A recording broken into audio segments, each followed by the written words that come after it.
औज़ु बिल्लाहि मिनश्शैतानिर्रजीम बिस्मिल्लाहिर्रहमानिर्रहीम। स्टूडेंट्स, जैसा कि आप लोग जानते हैं कि मैथ के एमसीक्यूज़ मैथ की सक्सेस के लिए, मैथ के पेपर में कामयाबी के लिए बड़े ही इम्पोर्टेंट हैं। कुछ स्टूडेंट के मैसेज आ रहे थे कि सर एमसीक्यूज़ और पेयरिंग स्कीम अपलोड कर दें, तो आपके साथ एमसीक्यूज़ और पेयरिंग स्कीम अपलोड की जाएगी। वीडियो को एंड तक देखिएगा। कोशिश यही करूँगा कि साथ साथ आपको एमसीक्यूज़ गाइड भी कर दूँ, ताकि अगर किसी बच्चे को एमसीक्यूज़ के बारे में कोई नॉलेज नहीं है या उसकी प्रिपरेशन नहीं है तो साथ साथ उसकी प्रिपरेशन भी होती जाए। स्टूडेंट्स, वो स्टूडेंट जिन्होंने अभी तक मेरे चैनल को सब्सक्राइब नहीं किया, जल्द से जल्द चैनल को सब्सक्राइब भी कर लें, बेल आइकन पे क्लिक भी कर लें और इसको आगे शेयर भी करें, ताकि ज़्यादा से ज़्यादा लोगों को इसका फ़ायदा हो सके। स्टूडेंट्स, इल्म को फैलाने में अगर आप इस वीडियो को आगे शेयर करते हैं और आपकी वीडियो शेयर करने से कोई बच्चा अगर इम्तिहान में कामयाब हो जाता है तो अल्लाह ताला आपको इसका भी अजर अता फ़रमाएगा।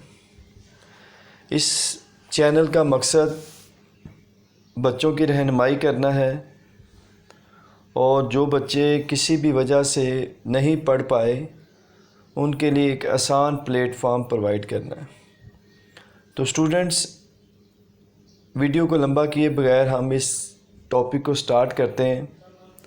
सबसे पहले हमारे पास फर्स्ट एमसीक्यूज़ है और तकरीबन स्टूडेंट्स इन एमसीक्यूज़ में से 16 से 20 तक एमसीक्यूज़ लाजमी पेपर्स में आ जाएंगे। मिनिमम 16 तो लाजमी आ जाएंगे, मैक्सिमम 20 भी आ सकते हैं। स्टूडेंट्स देखें, पहला एमसीक्यूज़ हमारे पास है एफ एक्स एक फ़ंक्शन दे दिया गया है, और आगे देखें वो कह रहा है देन एफ ऑफ ज़ीरो, यानी अगर हम लोग गौर से देखें तो उसने एक्स की जगह पे ज़ीरो को रिप्लेस किया है। अगर उसने एक्स की जगह पे ज़ीरो को रिप्लेस किया है तो हम भी जहाँ जहाँ एक्स है वहाँ ज़ीरो पुट कर देंगे। जब हम इसमें एक्स की जगह पे ज़ीरो पुट करेंगे तो हमारे पास आंसर आ जाएगा 1। Option C is correct answer. इसी तरीके से स्टूडेंट दूसरा एमसीक्यूज़ है when we say that function is function from set X to set Y then X is called. अगर एक्स टू वाई एक कोई फंक्शन हो तो एक्स की वैल्यूज़ को हम क्या बोलते हैं? स्टूडेंट्स, आप लोग जानते हैं कि जो फर्स्ट वैल्यूज़ होती है उसको हम डोमेन बोलते हैं, और जो सेकंड वैल्यूज़ होती है उसे रेंज बोलते हैं। इसका मतलब एक्स की जो वैल्यूज़ हैं वो डोमेन है, तो ऑप्शन ए करेक्ट होगी। अगर यहाँ पे वो कह देता देन वाई तो फिर आप लिख देते रेंज ऑफ एफ, यानी ऑप्शन बी। अभी जो सेकंड की करेक्ट ऑप्शन है वो ए है। तीसरा एमसीक्यूज़ बड़ा इंपॉर्टेंट है। The term function was recognised by dash to describe the dependence of one quantity to another. Students, ये फंक्शन का जो वर्ड्स है, ये टर्म फंक्शन की किसने रिकग्नाइज करवाई थी? तो ये लेबनीज़ ने करवाई थी। ये बड़ा इंपॉर्टेंट एमसीक्यूज़ है 2024 के हवाले से। तो अच्छे तरीके से एमसीक्यूज़ को और पूरी वीडियो को गौर से सुनें और समझें, ताकि आपको प्रिपरेशन करने में कोई मुश्किल ना हो। स्टूडेंट्स, फोर्थ एमसीक्यूज़ है if F of X is equal to X square then range of F. अब डोमेन और रेंज का कंसेप्ट थोड़ा सा आप अंडरस्टैंड कर लें। डोमेन कहते हैं इनपुट वैल्यूज़ को, और रेंज कहते हैं आउटपुट वैल्यूज़ को। यानी अब हमने ये देखना है कि ये जो फंक्शन हमें गिवन दिया गया है F of X is equal to X square, student इसमें हम क्या क्या पुट कर सकते हैं? तो देखें स्टूडेंट्स, हम यहाँ पे ज़ीरो, यानी कि अगर एक्स स्क्वायर को देखें तो यहाँ पे हम तकरीबन तमाम वैल्यूज़ पुट कर सकते हैं, यानी माइनस इन्फिनिटी से लेके प्लस इन्फिनिटी तक हम सब कुछ इसमें पुट कर सकते हैं। इसका मतलब ये हुआ कि अगर हम इसकी डोमेन की बात करते हैं तो इसकी domain set of R real numbers होगी। जबकि इसकी रेंज की बात करते हैं तो स्टूडेंट्स, आप लोग बड़े अच्छे तरीके से जानते हैं कि जो भी स्क्वायर वाला फंक्शन होगा उसका कभी भी आंसर नेगेटिव नहीं आता। तो रेंज मैंने क्या कहा था, आउटपुट वैल्यूज़ होती है। तो इसमें जो भी आप पुट करेंगे, जो आंसर्स आएंगे उनकी बात हो रही है कि वो आंसर कैसे होंगे। तो बेटा स्क्वायर वाला फंक्शन हो या एब्सोल्यूट वैल्यूड फंक्शन हो, एब्सोल्यूट वैल्यूड फंक्शन वो फंक्शन होता है जिसके दोनों तरफ सीधी लाइनें लगी होती हैं, यानी एब्सोल्यूट की लाइनें लगी होती हैं। एब्सोल्यूट वैल्यूड फंक्शन का भी आंसर कभी नेगेटिव नहीं आता और स्क्वायर वाले फंक्शन का कभी आंसर नेगेटिव नहीं आता। तो students F of X is equal to X square है आपके पास और आपने रेंज फाइंड करनी है। इट मीन कि इसका आंसर जो भी आप पुट करेंगे वो नेगेटिव नहीं आएगा। तो फिर क्या आ सकता है, 0 आ सकता है, 1 2 3 अप टू सोन इन्फिनिटी तक, यानी 0 से लेके इन्फिनिटी तक इसका आंसर आ सकता है, लेकिन नेगेटिव नहीं आएगा। इसके लिए एक और टर्म भी हम यूज़ कर लेते हैं, set of all non negative real numbers, set of all non negative real numbers. तो ऑप्शन ए इज़ करेक्ट है। Cos hyperbolic square X minus sine hyperbolic square X 1 के इक्वल होता है। अगर हम ट्रिग्नोमेट्रिक फंक्शन को देखेंगे तो वो साइंस के थीटा प्लस कोस के थीटा 1 के इक्वल होता है, यानी उसमें प्लस होता है। लेकिन हाइपरबोलिक फंक्शन में cos hyperbolic square X minus sine hyperbolic X is equal to 1 होगा। तो ये अक्सर बच्चे एमसीक्यूज़ गलत कर देते हैं, इसलिए एग्जामिनर जो है ये एमसीक्यूज़ बार बार रिपीट करता है। Option C is correct. Cosecant hyperbolic X ये किसके इक्वल होता है, 2 ओवर ई की पावर एक्स माइनस ई की पावर माइनस एक्स। स्टूडेंट ये जो फार्मूलाज हैं जो अभी आपको एमसीक्यूज़ में दिखाए जा रहे हैं, यही फार्मूले जिस पेज पे हैं बुक पे आपने, यानी जैसे मैंने यहाँ पे एक शो करवाया कि कोसेकेंट हाइपरबोलिक एक्स किसके इक्वल है, इट मीन कि आपने वहाँ जाके इस टेबल की जितनी भी वैल्यूज़ है 6 के 6 ट्रिग्नोमेट्रिक फंक्शंस उनके तमाम के फार्मूलाज को अच्छे तरीके से याद कर लेना। स्टूडेंट क्वेश्चन एमसीक्यूज़ नंबर 7 है the domain and range of identity function. ठीक है, आइडेंटिटी फंक्शन जो होता है एक्स टू एक्स अगर हम देखते हैं तो उसकी डोमेन और रेंज क्या होगी, तो डेफिनेटली आइडेंटिटी फंक्शन की डोमेन और रेंज एक्स ही होगी, यानी जिसमें वो फंक्शन होगा वही वैल्यूज़ होगी। स्टूडेंट्स 8 एमसीक्यूज़ है द लीनियर फंक्शन हमारे पास दिया गया है इज़ कांस्टेंट फंक्शन इफ़। अब वो कह रहा है कि ये कांस्टेंट फंक्शन कब होगा। देखो बेटा गौर से देखें तो जब इसमें ए की वैल्यू 0 पुट करेंगे, जब ए की वैल्यू 0 पुट होगी तो ए एक्स वाली वैल्यू 0 हो जाएगी, तो पीछे हमारे पास बी बच जाएगा और बी क्या है, कांस्टेंट है। तो लिहाजा इसका जो करेक्ट ऑप्शन है वो डी है।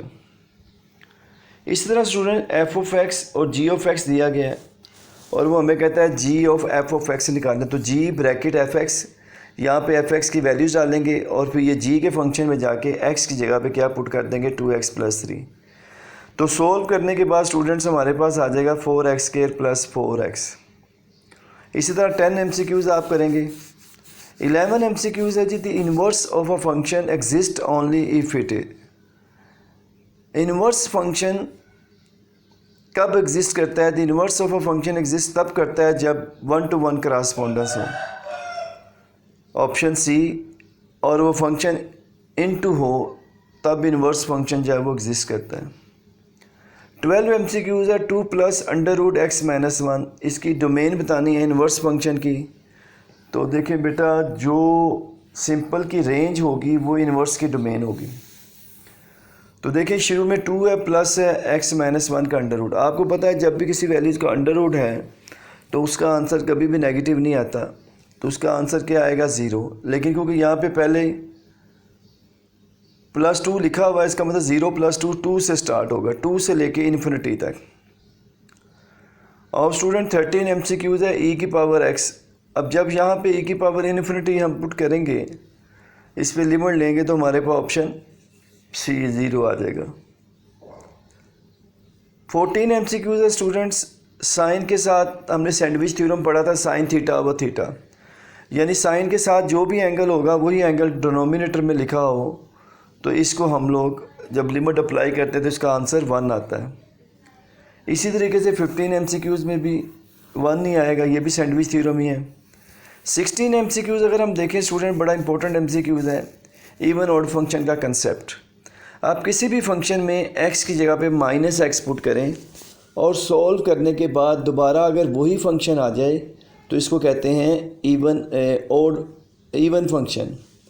और अगर उसमें x की जगह पे -x पुट करें और सॉल्व करने के बाद माइनस कॉमन लें और फिर वही फंक्शन आ जाए तो उसको हम कहते हैं odd function.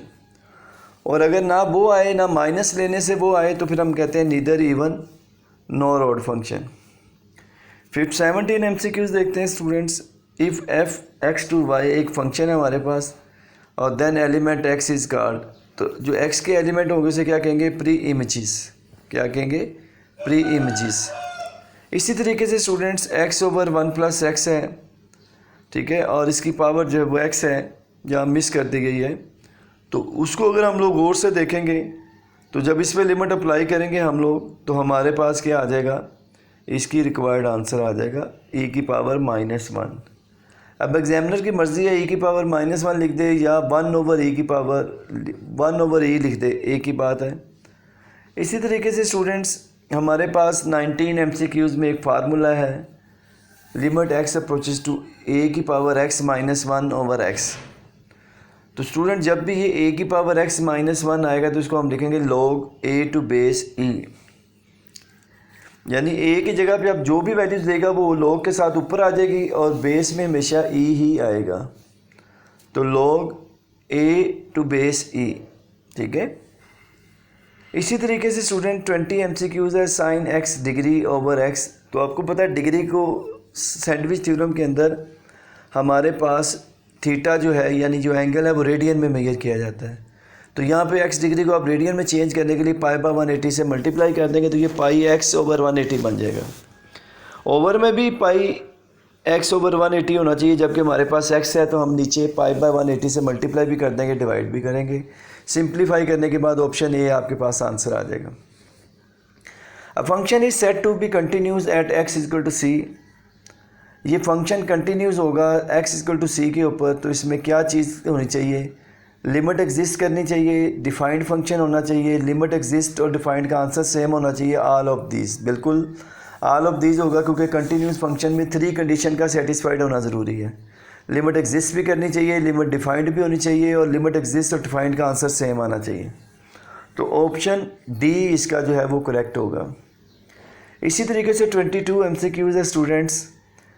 The function f(x) is equal to x square -1 over x -1 is discontinuous at। ये किस फंक्शन किस वैल्यूज़ के ऊपर फंक्शन डिसकंटिन्यूस होगा? तो 1 पे डिसकंटिन्यूस होगा, क्योंकि जब इसमें हम 1 पुट करेंगे तो देखिए नीचे 1 - 1 0 अनडिफाइंड आ जाएगा और आपको पता है कि फंक्शन की कंडीशन में शामिल है कि फंक्शन डिफाइंड होना चाहिए। यहाँ पे फंक्शन अनडिफाइंड आ गया, लिहाजा ऑप्शन ए इज़ करेक्ट। अब देखिए left hand limit of f(x) है x -5 है एट x इक्वल टू 5। देखिए जब x की जगह पे हम 5 पुट करेंगे तो 5 - 5 0 हो जाएगा और 0 का एब्सोल्यूट भी 0 ही होता है, तो ऑप्शन बी आ जाएगा। 24 MCQs है students. The change in variable x is called increment of x, और जो भी चेंज करते हैं x के अंदर उसको हम लिखते हैं डेल्टा x। तो अब आपने ये बताना है उसको कि positive only, negative only, positive negative only, none of this. Delta X की वैल्यूज़ पॉजिटिव भी हो सकती है, डेल्टा एक्स की वैल्यू नेगेटिव भी हो सकती है, ठीक है। इंक्रीमेंट डिक्रीमेंट का कंसेप्ट यहाँ पे यूटिलाइज हो सकता है। ऑप्शन सी इज़ करेक्ट है।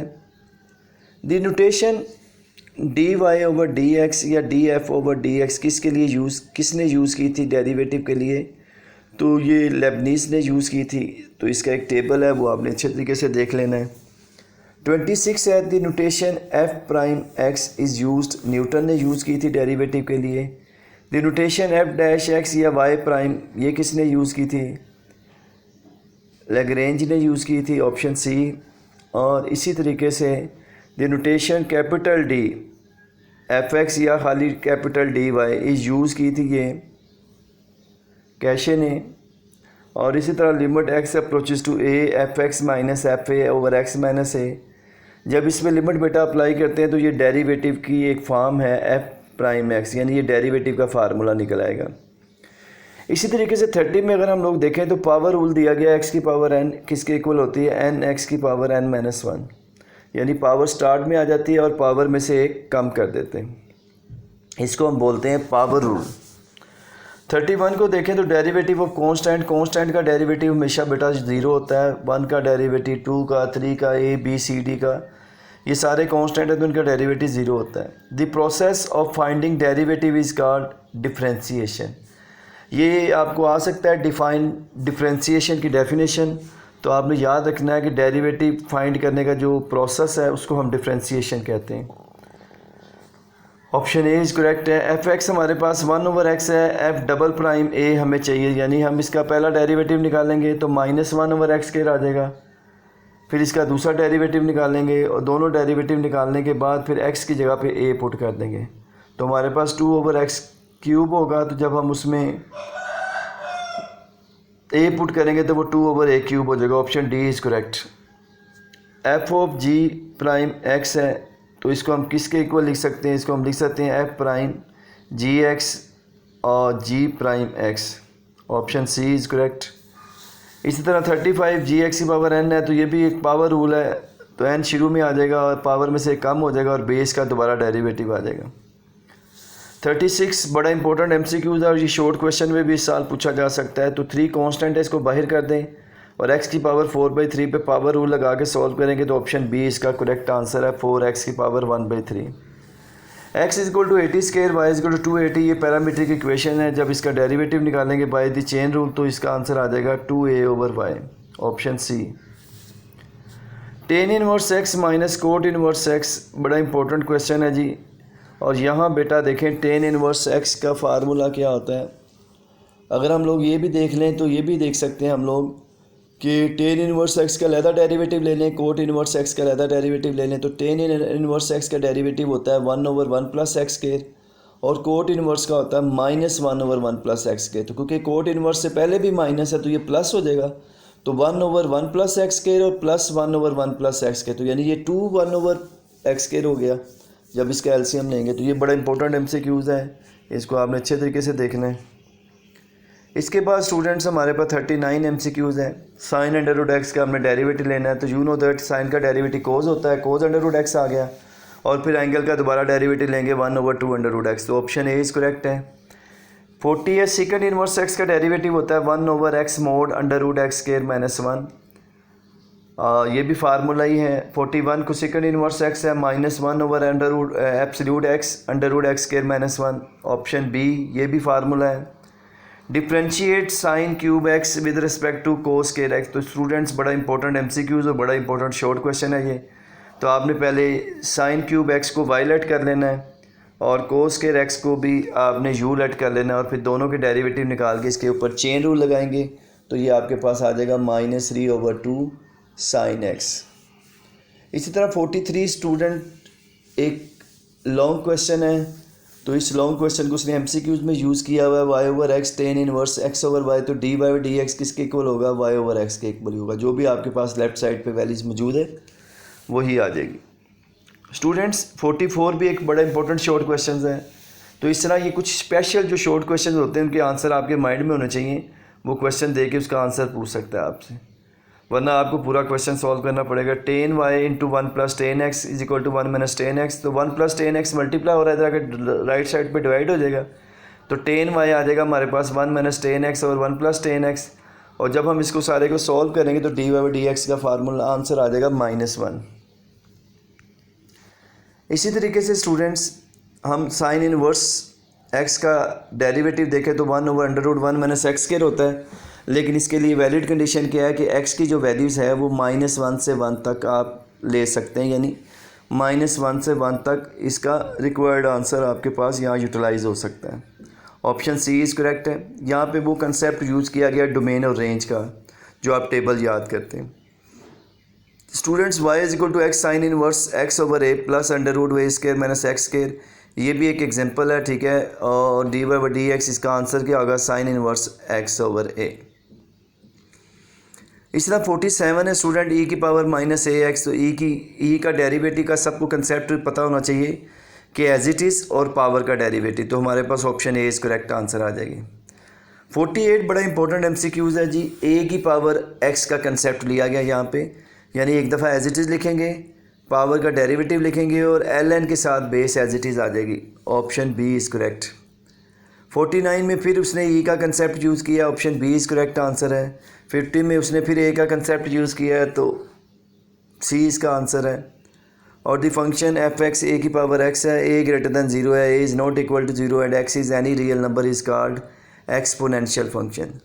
हर वो फंक्शन जिसकी पावर में x आ जाएगा उसको हम लोग एक्सपोनेंशियल फंक्शन बोलेंगे। स्टूडेंट इसी तरीके से if a greater than 0, a not equal to 0 and x equal to a की power y, then function denoted by y is equal to log a to raise power x greater than 0 is called a logarithmic function. किसका logarithmic function है? a की बात base है तो a का function है। log a to base e किसके equal होता है? log a to base a। जब याद रखें लोगारिथम में बेस और कोफिशिएंट दोनों सेम आ जाए तो वो 1 के इक्वल होता है। और log x to base a क्या होगा? 1/x ln a।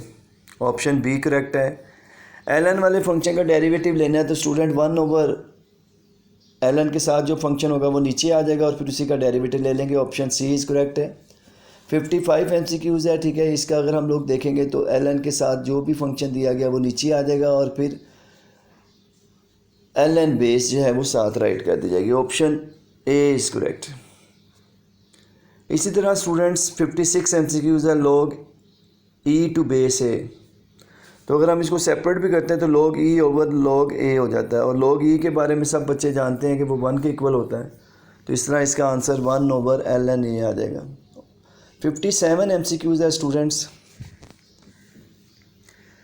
e की पावर 2x है और हमें 4 डेरिवेटिव लेने हैं। y4 का मतलब है 4 डेरिवेटिव लेने हैं। तो 2 देखें e की पावर 2x है तो यहाँ कांस्टेंट क्या आ रहा है? 2। तो आपने सबसे पहले जितने डेरिवेटिव लेने हैं 2 की उतनी पावर ले लेनी है। 2 की पावर 4 क्या आ गया? 16 और e की power 2x as it is ही आ जाएगा। अगर आपको e की पावर ये आगे जैसे आ गया 58 है तो यहाँ देखें e की पावर 2x है और f'-x लिखा हुआ है, यानी 3 डेरिवेटिव लेने हैं। तो कांस्टेंट 2 यूज़ हो रहा है। 2 की पावर 3 लेंगे 8 आ जाएगा और ये फंक्शन वैसे ही साथ आ जाएगा। Option C is correct. इसी तरीके से स्टूडेंट 59 है। इसमें आपने 2 डेरिवेटिव लेने हैं। तो x³ का डेरिवेटिव 3x² हो जाएगा प्लस 2x का 2 हो जाएगा, कांस्टेंट का 0। और 3x² का जब दोबारा लेंगे तो 6x आ जाएगा और कांस्टेंट 2 का 0 हो जाएगा। तो 6x इसका करेक्ट आंसर होगा, ऑप्शन सी। इसी तरीके से students y is equal to a है और d 8, यानी हमने 8 डेरिवेटिव निकालने हैं। तो आपने इसके जब 8 डेरिवेटिव निकालने हैं तो आपके पास इसका जो करेक्ट ऑप्शन आ जाएगा वो 0 आ जाएगा, क्योंकि जब भी कांस्टेंट आ जाएगा उसके बाद जितने भी डेरिवेटिव होंगे 0 ही होंगे। ये जो फंक्शन हमें दिया गया हमने देखना है ये एक्सपेंशन किसकी है। ये वो एक्सपेंशन है 1/1 प्लस x की। ये 2.8 में से उसने MCQs दिया है। 62 MCQs को देखें तो स्टेटमेंट को गौर से देखने के बाद हमें समझ आ रही है कि ये कौन सी सीरीज़ है, मैक्लॉरियन सीरीज़ है। लेकिन यहाँ पे इसने छोटी सी मिस्टेक कर दी है कि जहाँ जहाँ x है वहाँ फंक्शन के अंदर 0 होना चाहिए, क्योंकि हमें पता है जो मैक्लॉरियन सीरीज़ होती है उसमें हम x की जगह 0 भी पुट करते हैं। 63 MCQs है तो हमें ये देखना है ये किसकी एक्सपेंशन है। तो ये cos x की एक्सपेंशन है और a0 a1x a2x ये हमने आपको गैस के अंदर भी मार्क्स कराया था कि ये कौन सी सीरीज़ है, पावर सीरीज़ है। 65 MCQs की बात करते हैं तो इसमें एक्सट्रीम वैल्यूज़ का कंसेप्ट यूज़ हो रहा है। इंक्रीजिंग डिक्रीजिंग फंक्शन है। अगर फर्स्ट डेरिवेटिव ग्रेटर दैन 0 है तो इंक्रीजिंग है, अगर फर्स्ट डेरिवेटिव लेस दैन 0 है तो वो डिक्रीजिंग है। 66 के अंदर अगर हम लोग देखते हैं तो ये वो बता रहा है लेस दैन 0 है तो ये डिक्रीजिंग फंक्शन है। 67 में हम लोग देखते हैं कि अगर 0 के इक्वल आ गया तो उसे कांस्टेंट फंक्शन बोलेंगे। और इसी तरीके से stationary point is called a turning point. ये भी हमने गैस के अंदर आपको मार्क करवाया था, आइदर अ मैक्सिमम पॉइंट और अ मिनिमम पॉइंट। तो ऑप्शन बी इज़ करेक्ट है।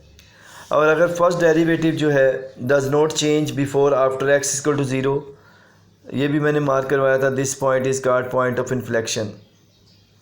ये बड़ा इंपॉर्टेंट MCQs है। Let f be differentiable such that f' c is equal to 0, then if f' change from sign from positive negative to positive before and after x equal to c then it occur relative minimum. तो फिर उसे हम क्या कहेंगे? Minimum कहेंगे। और अगर positive से नेगेटिव में चेंज हो जाएगा तो फिर उसको हम लोग मैक्सिमम कहेंगे। 71 MCQs में भी यही चीज़ बताई जा रही है। अगर डज नॉट साइन चेंज नहीं होता तो ऐसी सूरत में वो फंक्शन किस कैटेगरी में आएगा? पॉइंट ऑफ इन्फ्लेक्शन में आएगा। तो एक ही डेफिनेशन से देखें आपके पास डिफरेंट किस्म के MCQs दिए जा रहे हैं ताकि ये MCQs ही सुबह आपके एग्ज़ाम्स के अंदर मौजूद होंगे।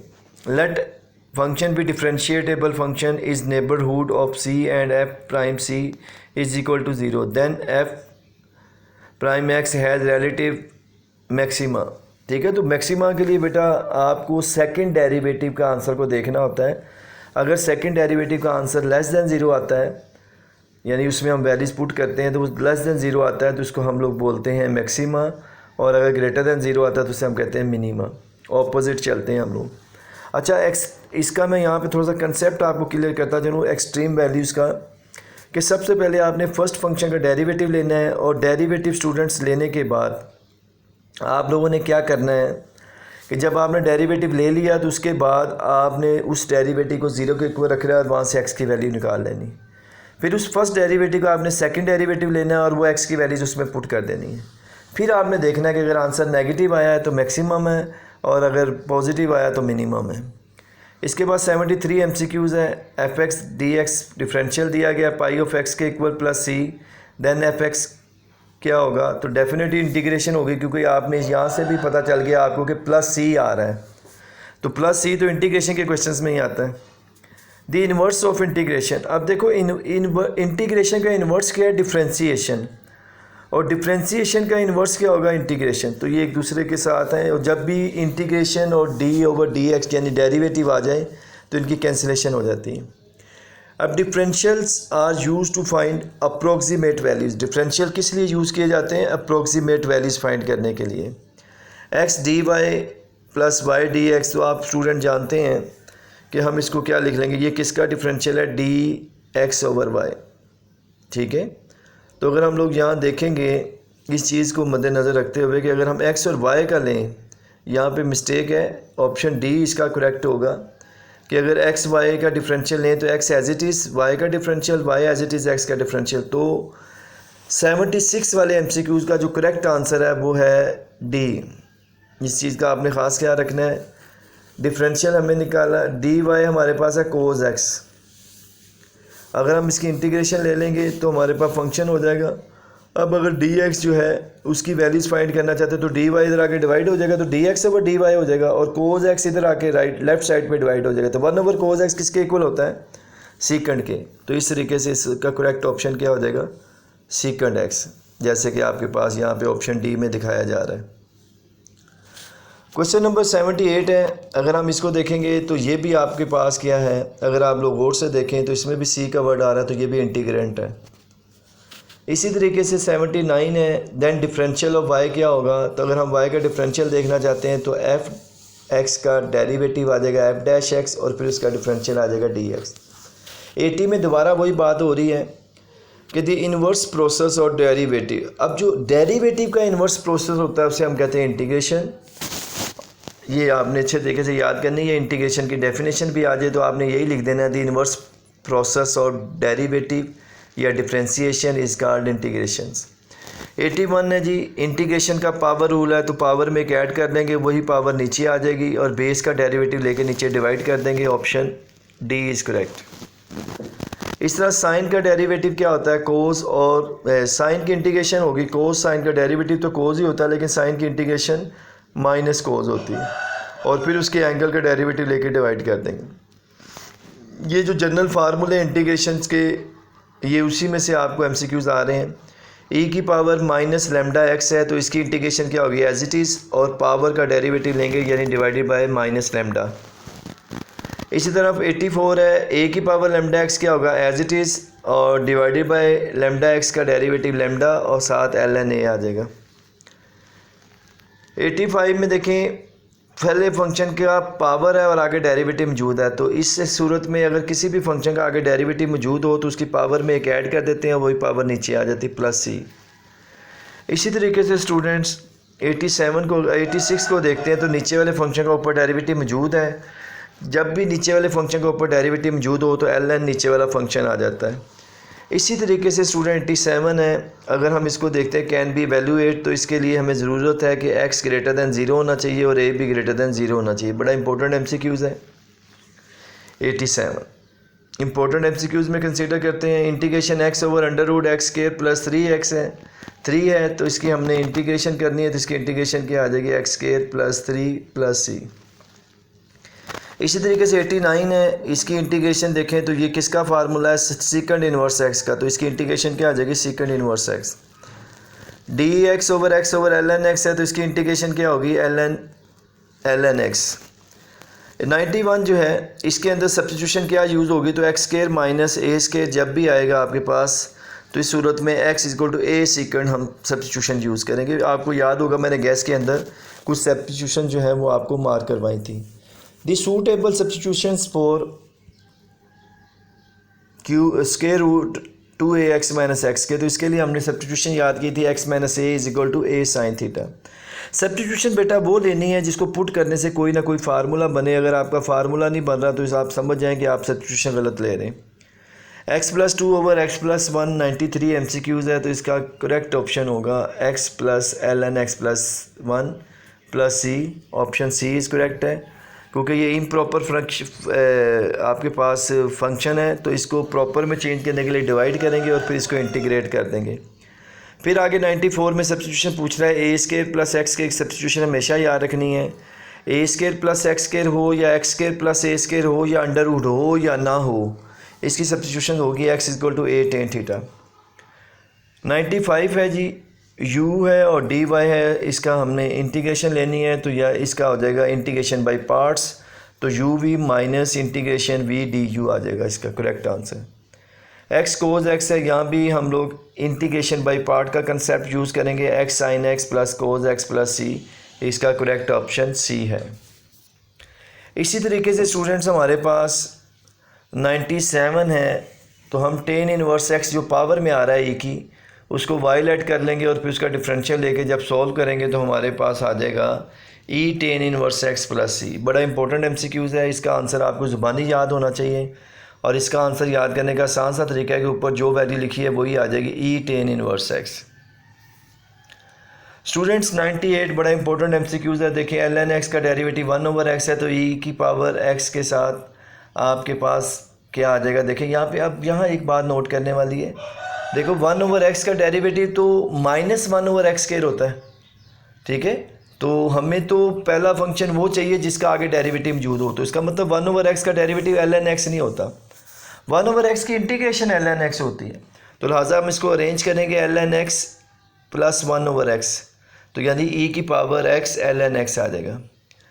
सेकेंड है 99 में देखें तो 1 ओवर एक्स का आगे डेरिवेटिव देखें -1 ओवर एक्स स्क्वायर मौजूद है, तो इसका मतलब e की पावर x के साथ 1 ओवर एक्स आ जाएगा। 100 देखेंगे तो 2 ओवर एक्स स्क्वायर माइनस ए स्क्वायर, बड़ा इंपॉर्टेंट MCQ शॉर्ट क्वेश्चन भी है, तो एल एन एक्स माइनस ए ओवर एक्स प्लस ए प्लस सी आ जाएगा। ये यहाँ पे हम पार्शियल फ्रैक्शन यूज़ करेंगे। 101 में साइन एक्स की इंटीग्रेशन लेके ये लिमिट अप्लाई करेंगे तो आपके पास 2 आंसर आ जाएगा, ऑप्शन ए। 102 में आप लोगों के पास देखो एक्स का एब्सोल्यूट फंक्शन है, तो आपने ये क्योंकि लिमिट माइनस में दी गई है तो आपने पहले इसे -1 से 0 तक ओपन करना है, फिर उसमें आप लोगों ने -x लिख देना है और फिर +0 से 2 तक ओपन करके इसमें +x लिख देना है। लिमिट अप्लाई करेंगे तो आपके पास 3/2 इसका करेक्ट आंसर आ जाएगा। 103 में भी आपने लेफ़्ट साइड पे इंटीग्रेशन लेके उसमें लिमिट अप्लाई करके वो इक्वल टू 2 है और यहाँ से k की वैल्यू निकाल लेनी है जो 0 आएगी। और 104 है, यहाँ पे देखें x का स्क्वायर और 3 का स्क्वायर, यानी ये आ जाएगा आपके पास 1/3 tan इनवर्स x/3 और उसमें ये लिमिट अप्लाई करेंगे तो आपके पास आंसर आ जाएगा π/12। 105 पे जब हम इंटीग्रेशन बाई अप्लाई करेंगे तो ये 2 करेक्ट आंसर आ जाएगा। cos t पे जब हम लिमिट अप्लाई करके इंटीग्रेशन लेके लिमिट अप्लाई करेंगे √3/2 -1/2 आ जाएगा और इसको बाज़ टाइम एग्जामिनर √3 -1/2 भी लिख लेता है। 107 है, तो a लोअर लिमिट भी a है अपर लिमिट भी a है, तो इसका आंसर हमेशा याद रखें जब लोअर और अपर लिमिट सेम होगी तो आपका आंसर हमेशा 0 आएगा। 108 है, 0 से 2 है, 2x dx है, ठीक है, तो इसका आंसर 4 आ जाएगा इसको जब आप इंटीग्रेशन करके लिमिट अप्लाई करेंगे। 109 बड़ा इंपॉर्टेंट MCQs है, the determine the area under the curve y use the integration. The idea किसका था ये, तो ये आइडिया अर्शिमिदस का था। बड़ा इंपॉर्टेंट MCQs है 2024 के हवाले से 109 नंबर वाला MCQs। The order of differential equation, ये वेरी मोस्ट इंपॉर्टेंट MCQs है इस साल के लिहाज से। तो बेटा डिफरेंशियल इक्वेशन का ऑर्डर फाइंड करने का आसान सा तरीका है कि जो स्टेटमेंट आपको दी गई है उसमें सबसे बड़ा जो डेरिवेटिव यूज़ हुआ है उतना आपका ऑर्डर होगा। तो यहाँ पे देखें d square y over d x square use हुआ है तो सेकंड डेरिवेटिव है तो इसका ऑर्डर 2 हो जाएगा। आगे हमारे पास 111 है MCQs y is equal to x square minus 2x plus C. Represent किसको कर रहा है? फैमिली ऑफ पैराबोलाज है, ठीक है, क्योंकि सी बीइंग अ पैरामीटर यूज़ हुआ है। और 112 MCQs है सोल्यूशन और डिफरेंशियल इक्वेशन का सोल्यूशन निकालेंगे हम लोग, ठीक है। तो जब सोल्यूशन ऑफ डिफरेंशियल इक्वेशन हमारे पास आएगी तो वो आ जाएगी ऑप्शन ए इज़ करेक्ट। इसको सॉल्व करना है आपने। डिफरेंशियल इक्वेशन के बारे में मैं बताता चलूँ, 3 बातें बड़ी इंपॉर्टेंट है इसमें। एक तो dx और dy ओवर में नहीं आना चाहिए, और उसके बाद dx के साथ सारी वैल्यूज़ x वाली होनी चाहिए, dy के साथ सारी वैल्यूज़ y वाली होनी चाहिए, और इसके साथ साथ दोनों दो साइड पे इंटीग्रेशन ले लेंगे तो आपके पास डिफरेंशियल इक्वेशन सॉल्व हो जाएगी। ये शॉर्ट भी आता है, लॉन्ग भी आता है, MCQs भी आता है। तो 112 का करेक्ट ऑप्शन हो गया ए। 113 में भी डिफरेंशियल इक्वेशन है, इसका करेक्ट ऑप्शन हो गया एक्स वाई इक्वल टू सी यानी ऑप्शन सी। और 114 में भी डिफरेंशियल इक्वेशन है तो इसका करेक्ट ऑप्शन हो जाएगी आपके पास d, v equal to t square minus 7t plus c. इस तरह 115 को देखते हैं तो इसमें भी डिफरेंशियल इक्वेशन का कंसेप्ट है d y over d x second square x है। तो अगर हम लोग देखते हैं तो इसका करेक्ट आंसर है option b, y equal to 10x plus c. इसके बाद स्टूडेंट्स हमारे पास 116 है कि x लेस दैन 0 हो, y भी लेस दैन 0 हो, यानी x और y दोनों नेगेटिव हों तो वो किस क्वाड्रेंट में लाई करेगा? तो you know that minus minus third quadrant होता है। इसी तरीके से students the point P is the plane the correspondence to the order pairs x y, ठीक है। तो आप लोग जानते हैं कि ये जो एक्स वाई का ऑर्डर पेयर्स है ये किस लिए यूज़ करते हैं? ग्राफ ऑफ एक्स वाई के लिए। इसी तरह स्टूडेंट्स हमारे पास 118 MCQs है the straight line which passes through one vertex and perpendicular to opposite side is called altitudes. इसी तरीके से the point where the medians of the triangle intersect करते हैं, जहाँ पे मीडियन उसे सेंट्राइड कहते हैं। The point where the altitude of the triangle intersect करते हैं उसे ऑर्थो सेंटर कहते हैं। और the centroid of a triangle divide each median, ये किस रेशो से सेंट्राइड ऑफ अ ट्राइंगल जब डिवाइड होती है तो उसका हर मीडियन जो है उसकी रेशो क्या होती है? राशन लिखा हुआ, राशन वर्ड नहीं है, रेशो है 2:1। याद रखना, ये बड़ा इंपॉर्टेंट MCQs है। The point where the angle bisector है तो ये इन सेंटर होगा। Two intercept form of the equation of the straight line is, अब जो टू इंटरसेप्ट फॉर्म होती है वो क्या होती है? x over a plus y over b equal to 1 होती है, ऑप्शन सी।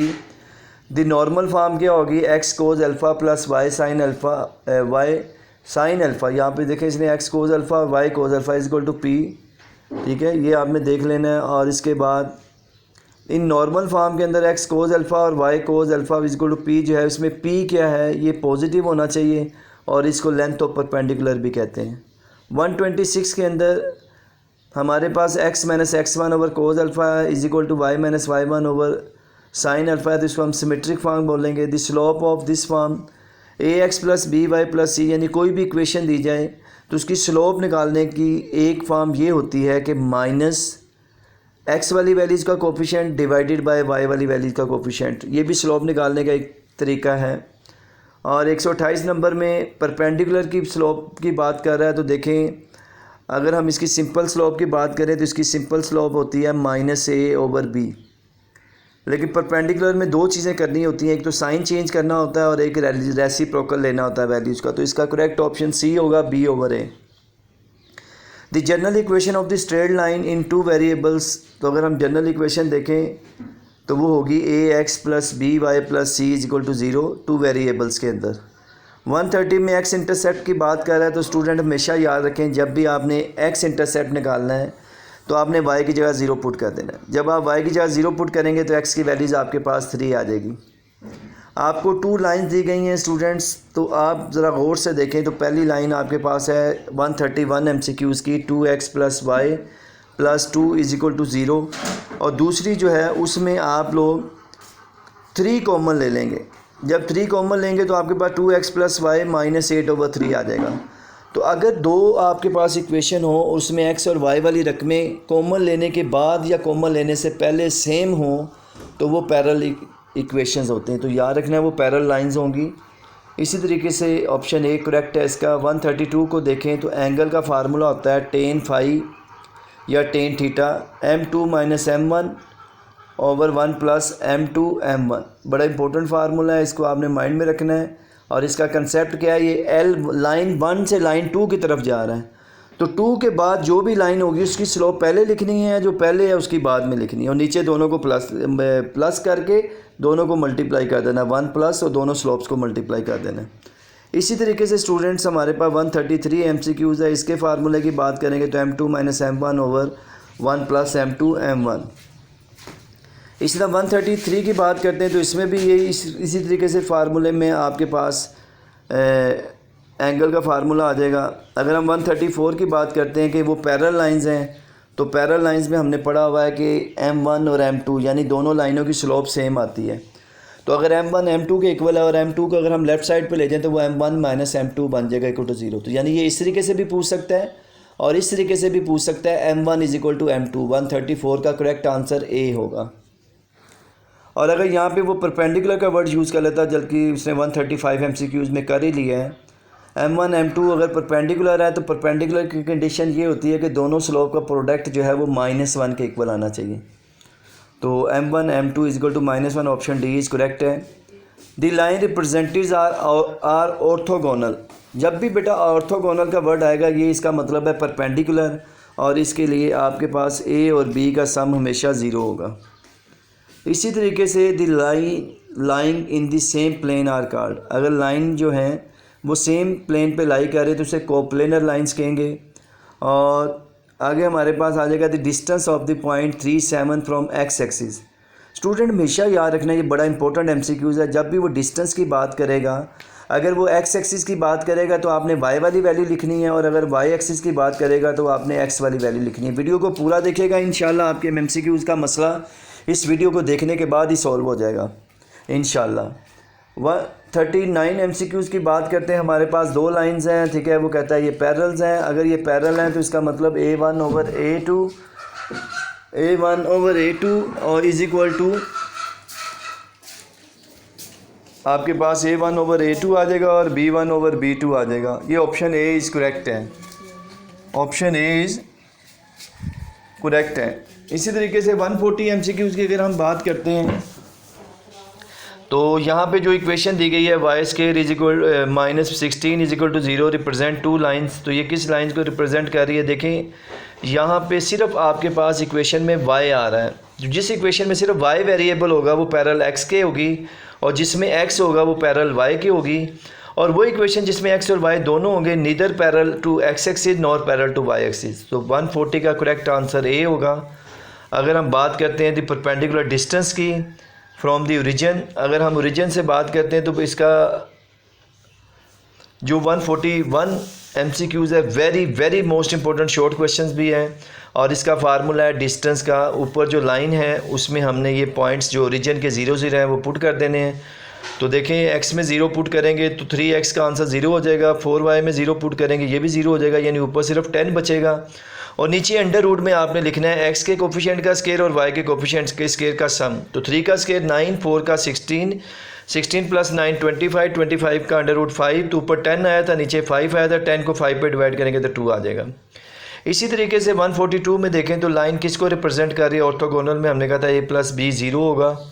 और 143 में देखें तो every homogeneous equation of second degree जो है वो through the origin he pass through करती है, represent 2 straight lines through the origins. और 144 को देखेंगे तो ये होमोजीनियस इक्वेशन है, तो हमें ये बताना है कि इसकी डिग्री क्या है। तो देखें हाईएस्ट पावर 2 है तो डिग्री इसकी 2 होगी। 145 को देखें तो इसमें y आ रहा है तो ये पैरेलल टू x एक्सिस के होगा। और 146 0 0 किसको सेटिस्फाइड कर रहा है? तो आपने ये जो इनइक्वालिटीज़ आपको दी गई हैं यहाँ पे ये x और y की जगह 0 0 पुट कर देना और फिर देखना है किस पे कंडीशन सेटिस्फाइड है। तो ऑप्शन सी में देखें 0 आंसर आ रहा है, 0 ग्रेटर दैन इक्वल 13 होता है, तो ऑप्शन सी इज़ करेक्ट है। 147 में कहता है the point where 2 boundary lines of shaded region intersect is called, उसे कॉर्नर पॉइंट्स कहते हैं, ठीक है। ये 5 चैप्टर्स के सारे MCQ चल रहे हैं। If x greater then b, अगर x ग्रेटर दैन b हो तो -x लेस दैन -b होगा, क्योंकि इनइक्वालिटी में किसी भी नेगेटिव नंबर से मल्टीप्लाई या डिवाइड करने से इनइक्वालिटी की डायरेक्शन चेंज हो जाती है। The symbol use for inequalities are, अब कितने सिंपल इनइक्वलिटीज़ के लिए यूज़ करते हैं? 4 सिंबल यूज़ करते हैं, less than, greater than, less than, equal, greater than equal. ठीक है, आपने याद रखना है। 150 MCQs है। एन इनइक्वलिटी विद 1 और 2 वेरिएबल्स हैज़ डैश सोल्यूशन। तो जब इनइक्वलिटी होगी हमारे पास 1 और 2 वेरिएबल्स में, तो उसके सोल्यूशन जो होंगे वो इनफाइनाइटली मैनी सोल्यूशन होंगे, यानी उसके बहुत ज़्यादा सोल्यूशन होंगे। अगर हम बात करते हैं 151 की, तो ये inequality is not linear inequality है। अब ये लीनियर इनइक्वलिटी कब नहीं होगी? जब x और y के कोफिशिएंट की जगह पे हम 0 0 पुट कर देंगे, यानी a भी 0 पुट कर दें, b भी 0 पुट कर दें, तो ज़रूरी ही x और y ख़त्म हो जाएगा। जब x और y ख़त्म हो जाएगा तो लीनियर का कंसेप्ट ख़त्म हो जाएगा। 152 है, the graph of corresponding linear equation of the linear inequality is called boundary lines. The graph of the linear equation of the form ax plus by is equal to c, lines which divide the whole plane into 2 disjoint parts में divide कर देगा। और इसी तरीके से the graph of the inequality x less than equal b है तो left half planes में divide हो जाएगा, और अगर x y less than equal b है तो ये lower half plane में divide हो जाएगा। The feasible solution which maximize or minimize the objective function is called optimal solution। बड़ी इंपॉर्टेंट definitions भी है, और ये वही चैप्टर है जिसमें से 1-2 डेफिनेशंस आ जाती हैं। Solution space consisting of all feasible solutions of the system of linear inequalities is called feasible region, और कॉर्नर पॉइंट को हम लोग वर्टिक्स भी कहते हैं। और 158 MCQs हमारे पास है for feasible region. Feasible region के लिए ज़रूरी है या तो फर्स्ट क्वाड्रेंट हो, या x ग्रेटर दैन इक्वल 0 और y ग्रेटर दैन इक्वल 0 हो। 159 है, x equal to 0 is the solution of the inequality 2x plus 3 greater than 0 है। देखें, जब यहाँ पे हम x की वैल्यू 0 पुट करेंगे तो 3 आएगा, और 3 0 से बड़ा होता है। Option C is correct answer है। इसी तरीके से स्टूडेंट्स हम देखेंगे 160 MCQs है, 2x minus 7y greater than 3 is satisfied by the point. तो ये किस पॉइंट से सेटिस्फाइड होगा? अगर हम 1 x की जगह पुट कर दें और -1 y की जगह पुट कर दें, तो ऑप्शन डी इज़ करेक्ट है। 161 है, नॉन नेगेटिव कंस्ट्रेंट्स को हम डिसीजन वेरिएबल्स कहते हैं। नेक्स्ट MCQs हमारे पास है, if the line segment obtained by joining any 2 points of the region line entirely with the region, then the region is called convex region. ठीक है, उसको कन्वेक्स रीजन भी कहते हैं हम लोग। 162 है, a function which is to maximise और minimise is called objective function. बड़ी इंपॉर्टेंट डेफिनेशंस भी है। 163 for optimal solution we evaluate the objective function at corner points. ठीक है, ये भी इंपॉर्टेंट MCQs है। 164 में देखें कि कॉर्नर पॉइंट्स निकालने के लिए फिजिबल रीजन यूज़ किया जाता है, कि फिजिबल रीजन के ऊपर जो है वो वैल्यूज़ फाइंड की जाती हैं। 165 है, the set of points where are equal distance from a fix point, तो उसको हम सर्कल्स कहते हैं।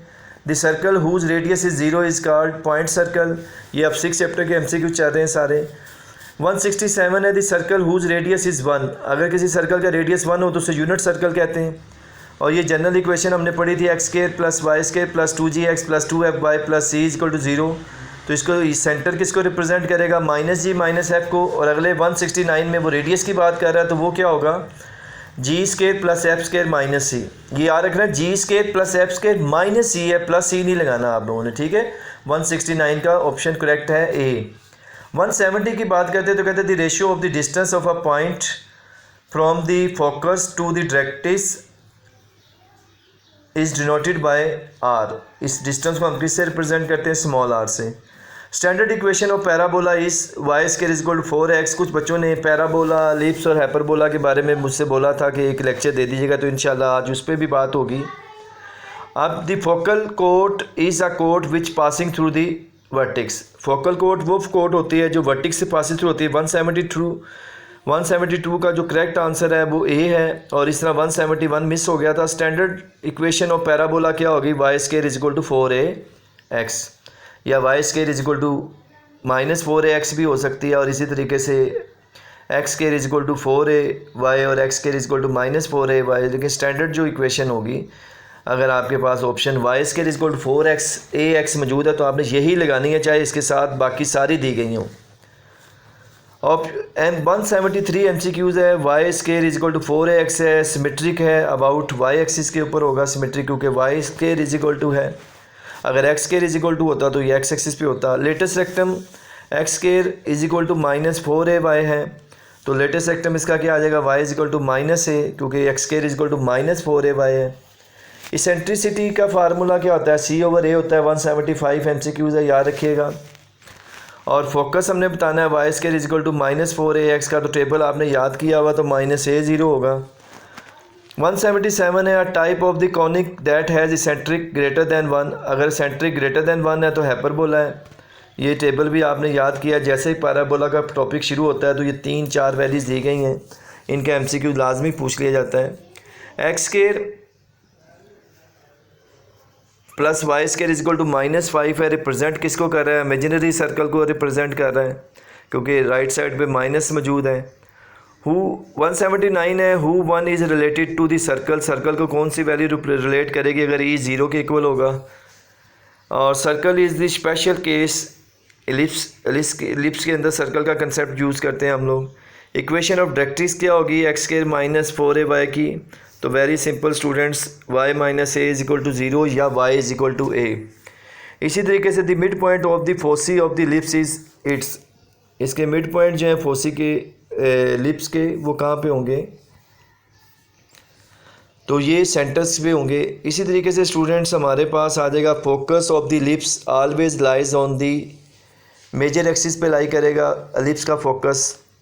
लेंथ ऑफ मेजर एक्सिस जो है हमेशा याद रखिएगा वो 2a होती है, ये जहाँ टेबल है उसके नीचे भी इंफॉर्मेशन सारी दी गई है। In case of ellipse it is always true, a² हमेशा b² से बड़ा होता है एलिप्स के अंदर। Two conic always intersect each other in dash point, तो 4 पॉइंट्स पे ये कॉनिक जो है वो इंटरसेक्ट कर सकती हैं, ये बड़ा इंपॉर्टेंट MCQs है। 187 है, इसेंट्रिसिटी फाइंड करनी है, तो सबसे पहले इस टेबल से आप a और b फाइंड करेंगे, और a b फाइंड करने के बाद c² equal to a² minus b² वाला फार्मूला लगा के c फाइंड करेंगे, और फिर इसेंट्रिसिटी का फार्मूला होता है C/A, उसमें वैल्यूज पुट कर देंगे। 188 है, तो ऑप्शन ए करेक्ट है इसका। 188 है, फोसी ऑफ एलिप्स आपने फाइंड करना है, आपके पास 4 1 और 0 1 है, ठीक है। तो इन पे जब इनका देन इट सेंटर क्या होगा इसका, तो इसका सेंटर निकालेंगे तो क्या आ जाएगा 2 1, ऑप्शन बी। इसी तरह 189 है, the foci of hyperbola is always transverse axis पे होता है, बड़ा इंपॉर्टेंट MCQs है। 190 है, length of transfer axis of hyperbola क्या होंगे 2a, और x² over a² minus y² over b² equal 1 is symmetry about both a and b, x axis और y एक्सिस दोनों पे होती है। और 2 vectors are said to be negative of each other if they have the same magnitude and opposite direction, ठीक है students. ये अब 7 चैप्टर के MCQ शुरू हो गए। Parallelogram laws of a vector addition to describe a combined action of 2 forces we used by Aristotle ने इसको यूज़ किया था, बड़ा इंपॉर्टेंट कंसेप्ट है ये। और 193 जो है, the vectors whose initial point is the origin and the terminal point P is called position vector, ठीक है। P को क्या बोलेंगे, position vector. R be the set of real numbers then cartesian plane, इसमें क्या आएगी r² x y belong to set of real number, option B correct है। The element x y belong कर रहे हैं, r² को रिप्रेजेंट किसको करेगा, पॉइंट को करेगा, क्योंकि x y एक पॉइंट है। अब u आपके पास दिया गया है और u की मैग्नीट्यूड की बात हो रही है, तो x² प्लस y² का अंडर रूट ऑप्शन बी आ जाएगी। और अगर magnitude under root x² plus y² equal to 0 हो तो देन मस्ट बी ट्रू, तो क्या ट्रू होगा कि x भी 0 होगा फिर y भी 0 होगा, तभी आंसर 0 आ सकता है। x y r² can be uniquely represented by xi plus yi, जब भी ब्रैकेट ख़त्म करते हैं तो पहले एलिमेंट के साथ i आ जाता है, दूसरे के साथ j आ जाता है वेक्टर्स की सूरत में। हमारे पास 190 है ना, 198 हो गया हमारे पास। 199 है, the lines joining the mid point of the any 2 of the triangles is always dash to the third side, तो डेफिनेटली थर्ड साइड के वो पैरेलल्स होती हैं। ये आपका 7.1 का लॉन्ग क्वेश्चन में से कंसेप्ट लिया गया है। u आपके पास मौजूद है, ठीक है, जिसको हम लोग 3 - 1 2 आर कॉल्ड ऑफ u, तो ये क्या है 3 - 1 2, तो बेटा जब i j k नहीं लिखते, सिंपल 3 - 1 2 सिर्फ उन वैल्यूज़ को कॉमास की शक्ल में लिख देते, तो उसे डायरेक्शन रेशो कहते हैं, जो कि आप डायरेक्शन कोसाइन और v वेक्टर्स में भी फाइंड करते हैं। तो ये बड़ा इंपॉर्टेंट कंसेप्ट है यहाँ पे। Which of the following can be directional angle, तो directional angle of the sum vectors, तो ये आपने फार्मूला पढ़ा हुआ है, cos² alpha plus cos² beta plus cos² gamma is equal to 1, तो इसमें आप अल्फ़ा बीटा गैमा की वैल्यू पुट करेंगे, जिसपे आंसर दोनों साइडों का 1 आ जाएगा, वो आपके डायरेक्शनल एंगल होंगे। 202 है measure of angle between two vector is always, तो उसके लिए आपकी जो है लिमिट वो थीटा ग्रेटर दैन इक्वल 0 होना चाहिए और लेस दैन इक्वल पाई होना चाहिए। इसी तरीके से स्टूडेंट 203 है, if dot product of two vector is zero, अगर दो वेक्टर्स का डॉट प्रोडक्ट ज़ीरो हो तो वो वेक्टर परपेंडिकुलर होते हैं, और आपको मैंने पहले भी बताया था परपेंडिकुलर के लिए हम एक वर्ड ऑर्थोगोनल भी यूज़ कर लेते हैं। इसी तरीके से students if the cross product of two vector is zero है, अगर दो वेक्टर्स का क्रॉस प्रोडक्ट ज़ीरो होगा तो वो पैरेलल होंगे। इसी तरीके से स्टूडेंट अगर हम लोग बात करते हैं कोस थीटा के फार्मूले की, तो वो होता है ए डॉट बी ओवर ए की मैग्नीट्यूड बी की मैग्नीट्यूड, ऑप्शन बी है। 2006 में 206 की बात करते हैं हम एमसीक्यूज़ की, तो प्रोजेक्शन बी अलोंग ए, तो बी अलोंग ए हो या ए अलोंग बी हो, बेटा अलोंग के बाद जो वैल्यूज़ आती है उसकी मैग्नीट्यूड नीचे डिवाइड होती है और ऊपर दोनों का डॉट आ जाता है, यानी ऊपर ए डॉट बी आएगा। हालांकि यहाँ पे बी डॉट ए आना चाहिए था, लेकिन यू नो दैट आप जानते हैं कि ए डॉट बी और बी डॉट ए जो है वो सेम होते हैं, इसलिए उसको उसने ए डॉट बी ही लिख लिया, ऑप्शन सी इज़ करेक्ट है। इसी तरीके से स्टूडेंट्स अगर हम बात करते हैं 207 की, तो ए लॉन्ग बी की क्या होगी, A dot B over B की मैग्नीट्यूड। अब आपके पास 208 में ए यू वेक्टर दिया गया, कहता है इसका projection you along I find करें। अब आई वेक्टर के साथ वाली वैल्यू जो है वो 0j और 0k हैं, जब हम इसका प्रोजेक्शन फाइंड करेंगे तो हमारे पास ए आ जाएगा। तो वेरी सिंपल सा मैं आपको इसका फार्मूला बता देता हूँ। अगर वो कहेगा लॉन्ग आई, तो आपने आई के जो कोफिशिएंट होगा वो आंसर होगा। अगर वो कहेगा लॉन्ग जे, तो उसका जो जे वाला आंसर है वो करेक्ट होगा, और अगर वो कहेगा लॉन्ग के, तो के वाला जो कोफिशिएंट होगा वो करेक्ट होगा। तो 208 का ए ऑप्शन करेक्ट है। In any triangle A B C then law of cosine का फार्मूला क्या होता है, A square is equal to B square plus C square minus 2bc cos A capital. Student याद रखना है, लॉ ऑफ कोसाइन के अंदर जो वैल्यूज़ लेफ़्ट साइड पे सेपरेट लिखी होगी, जैसे ए स्केयर है तो राइट साइड पे कोस के साथ उसी का एंगल कैपिटल फॉर्म में मौजूद होगा। इस तरह 2021 की बात करते हैं तो लॉ ऑफ प्रोजेक्शंस है। तो लॉ ऑफ प्रोजेक्शन में क्या होता है कि एक साइड पे सिंगल अल्फ़ाबेट होता है, लेफ़्ट साइड पे जो भी देखें, इसकी ऑप्शन बी को गौर से देखें कि लेफ़्ट साइड पे एक अल्फ़ाबेट होगा तो वो अल्फ़ाबेट राइट साइड पे नहीं होगा, ये बात याद रख लेनी है, और राइट साइड पे उसका कोई एंगल भी नहीं होगा, यानी कि कैपिटल फॉर्म में भी नहीं होगा। और जो लॉ ऑफ प्रोजेक्शंस होता है उसमें राइट साइड पे दो कैपिटल अल्फ़ाबेट यूज़ होते हैं, ठीक है। जबकि अगर हम लॉ ऑफ कोसाइन की बात करें तो उसमें राइट साइड पे एक ही कैपिटल अल्फ़ाबेट यूज़ होता है। तो ये निशानी याद रखनी है आपने, तो ऑप्शन बी करेक्ट होगा। 211 को अगर हम देखते हैं तो u डॉट आई 0 है, u डॉट जे 0 है, u डॉट के 0 है, तो u क्या होगा, तो u बेटा याद रखेगा फिर वो नल वेक्टर होगा। 212 है क्रॉस प्रोडक्ट और vector product is defined in a space only, इसको सिर्फ स्पेस में हम डिफ़ाइन कर सकते हैं। u and v are two vectors हैं, तो u क्रॉस v जो है is a vector perpendicular to u and v। आपको याद होगा, ये मैंने आपको बताया भी था कि अगर वो कहते हैं कि ऐसा वेक्टर फाइंड करें जो u और v दोनों के परपेंडिकुलर हो, तो याद रखिएगा वो u क्रॉस v वेक्टर होता है।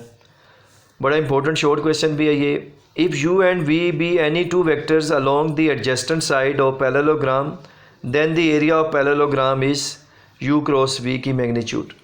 अगर एरिया ऑफ ट्राइंगल की बात करेगा तो उसके साथ 1/2 आ जाएगा, जैसे उसने 215 में कर दी 1/2 u क्रॉस v। इसी तरीके से 216 की बात करते हैं, स्केलर ट्रिपल प्रोडक्ट में आपके पास क्या होता है, पहले डॉट प्रोडक्ट आता है a डॉट b और फिर उसके साथ क्रॉस प्रोडक्ट होता है, इसे कहते हैं स्केलर ट्रिपल प्रोडक्ट। 217 की बात करते हैं तो क्रॉस प्रोडक्ट और vector product is defined in space only, इनको सिर्फ स्पेस में हम डिफाइन कर सकते हैं। 218 की बात करते हैं तो u and v vectors perpendicular होंगे टू u एंड v, जैसे अभी मैंने पहले डिस्कस किया है। अगर हम एडजेस्टेंट साइड्स ऑफ पैरेललोग्राम की एरिया पैरेललोग्राम की बात करते हैं तो हमने कहा था जस्ट दोनों वेक्टर का क्रॉस लेके उसकी मैग्नीट्यूड निकाल लेनी है, यानी option B u cross v की मैग्नीट्यूड। और अगर हम ट्रायंगल की बात कर रहे हैं तो 1/2 u क्रॉस v की मैग्नीट्यूड है। Two non zero vectors are perpendicular, कब परपेंडिकुलर होता है वेक्टर, याद रखना है, बड़ा इंपॉर्टेंट एमसीक्यूज़ है, जब दोनों वेक्टर्स का डॉट प्रोडक्ट 0 के इक्वल होता है, ठीक है, ऑप्शन डी इज़ करेक्ट है। इसी तरीके से 222 एमसीक्यूज़ है, द स्केलर ट्रिपल प्रोडक्ट क्या होगा, पहले मैंने कहा था डॉट आएगा बाद में क्रॉस आएगा, तो a dot b cross c। 223 है, the vector triple product a dot b and c is denoted bye, तो बेटा triple scalar vector triple product के अंदर हम इसको डिफाइन कर सकते हैं कि तीनों क्रॉस जो हैं वो आ सकते हैं, ठीक है। तो पहले एक क्रॉस बी निकाल लेंगे, उसमें आपके पास कोई वेक्टर्स आ जाएगा, फिर उसके साथ अगले वेक्टर के साथ क्रॉस प्रोडक्ट निकाल लेंगे। तो वेक्टर ट्रिपल प्रोडक्ट को हम लोग ए क्रॉस बी क्रॉस सी में भी शो कर सकते हैं। इसी तरीके से 224 है notation of scalar triple product of A B C. तो स्टूडेंट्स इसको हम रिप्रेजेंट कर सकते हैं A dot B cross C भी कर सकते हैं, या पहले क्रॉस बाद में डॉट भी लिख सकते हैं, या स्क्वायर ब्रैकेट में भी लिख सकते हैं। ऑल ऑफ दीज इसके करेक्ट आंसर हैं स्टूडेंट। इसी तरीके से if the scalar product of 3 vectors is zero, अगर 3 वेक्टर्स का जो स्केलर ट्रिपल प्रोडक्ट है वो ज़ीरो आ जाए, यानी ए डॉट बी क्रॉस सी का आंसर ज़ीरो आ जाए, तो हम कहते हैं ये वेक्टर जो है ये कोप्लेनर वेक्टर है, ठीक है। इसका लॉन्ग क्वेश्चन भी बड़ा इंपॉर्टेंट है। इसी तरीके से 226 है 2 vectors of a scalar triple product are equal, अगर वो इक्वल है then its values is equal to zero, तो फिर उनकी वैल्यूज़ क्या होगी, ज़ीरो होगी। और 227 है movement of a force F about a point is given. तो जब भी बेटा मूवमेंट का कंसेप्ट आता है तो उसमें क्रॉस प्रोडक्ट यूज़ करते हैं, जब भी हमारे पास वर्क डन का कंसेप्ट आता है तो उसमें हम डॉट प्रोडक्ट यूज़ करते हैं। और याद रखिएगा ये MCQs बड़े इंपॉर्टेंट हैं, इनको आपने अच्छे तरीके से तैयार करना है। इंशाल्लाह आपके सारे MCQs यहीं से कवर हो जाएंगे। और इसको आगे शेयर भी कीजिएगा ताकि ज़्यादा से ज़्यादा लोगों को फ़ायदा हो सके, क्योंकि काफ़ी बच्चों के मैसेज आ रहे थे कि सर MCQs अपलोड कर दें, तो मैंने MCQs अपलोड कर दिए। इंशाल्लाह आने वाली जो नेक्स्ट वीडियो है बहुत जल्द ही आपको पेयरिंग स्कीम के हवाले से आगाह किया जाएगा। और स्टूडेंट जो पेयरिंग स्कीम की वीडियो है इसको आपने बड़े अच्छे तरीके से देखना है, इसलिए मैं आप जो वीक स्टूडेंट्स हैं स्पेशली उनके लिए भी मैं बहुत आसान तरीके से बताऊंगा कि किस तरीके से वो करके तैयारी अपना अच्छे नंबर गेन कर सकते हैं, ना सिर्फ पास होंगे बल्कि अच्छे नंबर भी गेन कर सकते हैं। इंशाल्लाह नेक्स्ट वीडियो में मुलाकात होगी, तब तक के लिए मुझे इजाज़त दीजिएगा। अल्लाह हाफिज़।